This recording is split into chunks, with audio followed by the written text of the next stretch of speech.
In Meditations, Marcus Aurelius said, "Don't waste the rest of your time here, worrying about other people, unless it affects the common good. It will keep you from doing anything useful.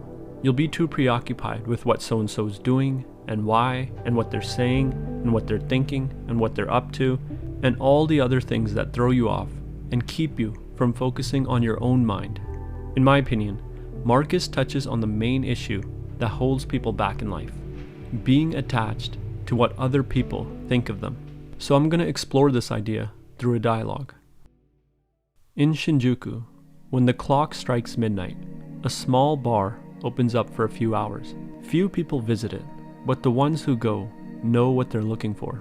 Tonight, Hamari takes a seat alone, and after a few drinks, she has the following conversation with the bartender. Bartender: if you're attached to what people think of you, you'll never do anything truly useful. Himari: what do you mean? If you're attached to what other people think of you, you'll never be yourself. And if life has taught me anything, it's that being yourself is the only truly useful thing someone can do. I don't get it. How is being myself useful? True usefulness comes from being what you are. Think about a tree. Its fruits and oxygen are a byproduct of it being itself. The same holds true for us. We do useful things by being ourselves. But aren't I always myself? No, you're getting stuck in the language. Let's look at the tree again. Several things can stop the tree from being itself, such as a lack of sunlight, a lack of water, and lots of competition in the environment. There are obstacles stopping the tree from being, so being yourself is the same as overcoming your own obstacles. And one of the greatest obstacles to being yourself is being attached to what other people think of you. How does being attached to what other people think of me stop me from being myself? When you are being yourself, you have to be willing to violate people's expectations of you. You have to be willing to disappoint them. You have to be willing for them to react negatively. But someone who's attached to what other people think of them is not willing to take that risk. So they end up being who others want them to be rather than being themselves. I guess you're right, but what can I do? I depend on what people think of me to survive. So you're attached to what other people think of you because you're dependent on their opinion for security. But if your relationship depends on satisfying someone's expectations, it's not a real relationship. You are a prisoner to someone's idea of you. I guess that's true, but there's still security in a prison. Yes, but you're in a prison. You've traded the whole of your life for security. What is there left to secure? I guess that's true. I never thought about it.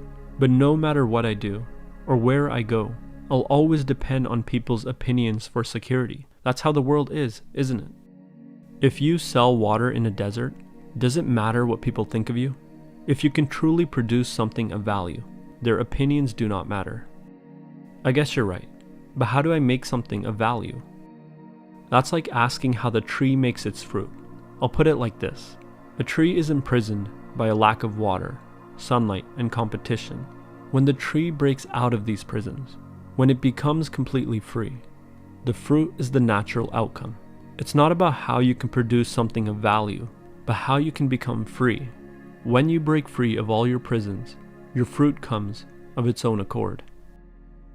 Marcus Aurelius said that caring what other people think would prevent you from doing anything useful, and I explored the meaning behind this idea through a dialogue. The most useful thing someone can do is be themselves, and what we truly are can never be put into words. Whether we think we are good, bad, an artist, or a lawyer, what we are can never be boiled down to a single word.